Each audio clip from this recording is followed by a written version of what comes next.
Le Festival de l'entrepreneuriat et de l'innovation numérique qui s'est tenu à Douala du 22 au 24 novembre avait pour but de permettre aux acteurs de l'écosystème du numérique de proposer des solutions pour booster l'économie numérique dans la sous-région Afrique centrale. Il était donc question, à l'initiative de ce projet, de valoriser et mieux encourager le potentiel innovant des Camerounais et des ressortissants d'Afrique centrale, d'attirer des investisseurs et d'obtenir de meilleurs investissements pour les startups. L'Afrique centrale ne capte en effet que 0,8% des investissements destinés à l'Afrique selon la plateforme des Big Deal. Steve Tumba, directeur exécutif de Actis P6, de préciser que sur les 4 milliards de dollars investis dans l'économie numérique en Afrique, seulement 80 millions de dollars sont captés par les startups de l'Afrique centrale. On a des difficultés d'investissement, il faut attirer des investisseurs et d'ailleurs construire même des investisseurs locaux. On n'a pas suffisamment d'investisseurs locaux qui s'intéressent à investir dans le digital. Nos investisseurs traditionnels préfèrent encore les champs et les immeubles. Alors comment est-ce qu'on va convaincre des Camerounais à investir dans des startups qui créent des choses qui n'ont pas forcément, qui n'entrent pas forcément dans leur registre d'investissement. Des investissements qui entrent en Afrique dans toute l'économie numérique, on parle de 4 billion, okay, 4 billion dollars. Mais quand on regarde ce qui est entré en Afrique centrale, entre 2019 et 2022, 80 millions de dollars uniquement entre nos pays. Donc c'est très peu. Et les conversations ont commencé on a commencé à se dire comment est-ce qu'on essaye de mettre un peu de la lumière sur l'Afrique centrale.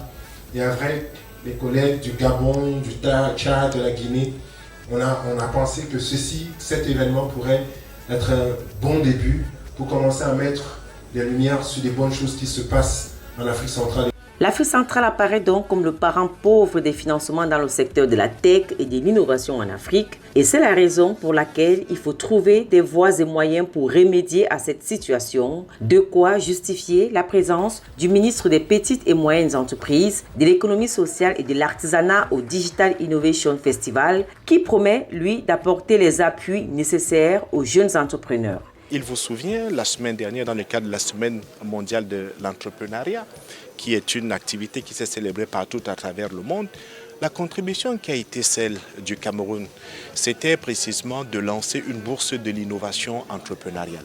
Cette bourse de l'innovation, et aujourd'hui le festival que nous ouvrons, n'est que le prolongement en fait de cette initiative, dans le sens de mobiliser tous ces acteurs, les mettre en réseau, leur fournir des clés aujourd'hui pour une participation beaucoup plus proactive de nos jeunes dans la transformation numérique aujourd'hui, mais aussi dans la capacité des investisseurs à tirer véritablement parti des opportunités que présente aujourd'hui l'économie numérique. C'est pour partager l'expérience de son pays, le Gabon, que le directeur de la Société numérique du Gabon a fait le déplacement de Douala. Yannick Ebibié, présent à ces travaux, représentait le ministre gabonais de l'économie numérique. Il fait savoir que son pays finance les startups à hauteur de 1,5 milliard de francs CFA dans le cadre du vaste projet Gabon Digital et revient lui aussi sur la piètre place de la sous-région qui pour lui a besoin de ce type de financement. Lorsque vous regardez les chiffres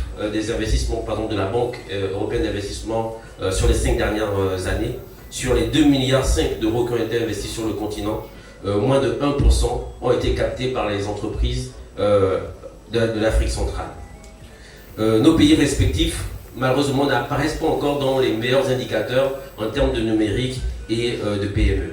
Chaque année, l'État gabonais et le secteur privé financent pour près de 1 milliard par an des startups qui sont développées dans divers programmes.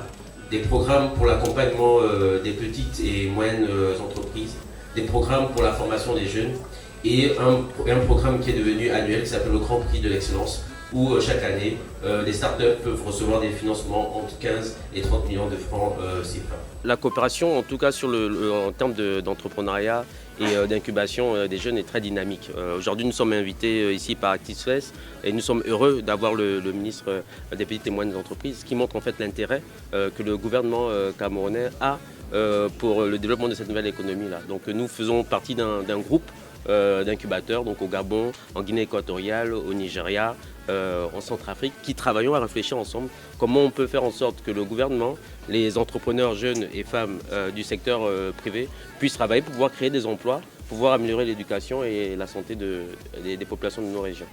Parmi les actions à mener, les différents panels, workshops et autres sessions ont permis de soulever les obstacles, de partager ce qui est déjà fait, mais aussi de fixer les bases pour donner un coup d'accélérateur pour développer véritablement le secteur de l'économie numérique. Est Digital a participé à un panel dans ce sens. Pour Anthony Samet, président-directeur général, 3 infrastructures fondamentales sont essentielles pour faire émerger l'économie numérique au Cameroun et dans la sous-région Afrique centrale. Un bon débit Internet, une bonne qualité des réseaux et la compétence humaine nécessaire. La phase de la visite des stands a permis aux startups de montrer leur savoir-faire. Elles sont venues des autres villes du pays et exercent dans plusieurs domaines liés au numérique. Occasion de rencontrer de potentiels investisseurs qui seraient intéressés par leur trouvaille.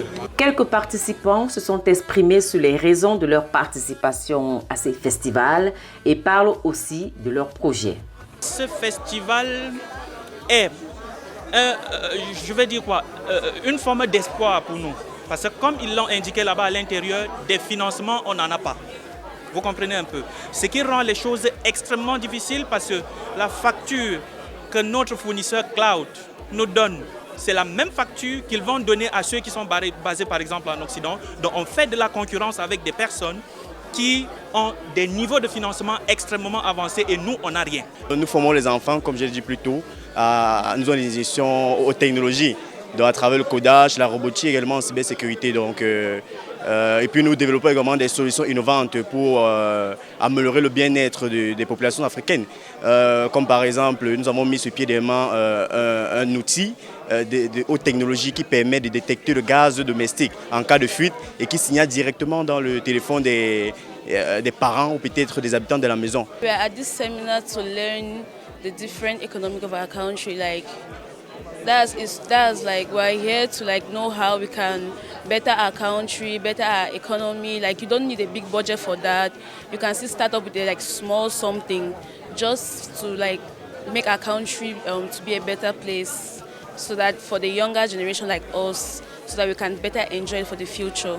Le Digital Innovation Festival a été organisé sous la houlette du GIZ. La coopération allemande y voit une occasion idoine pour permettre aux acteurs de parler directement des différents problèmes que rencontre le secteur du numérique dans la sous-région et de trouver ensemble les solutions pour construire un écosystème plus fort.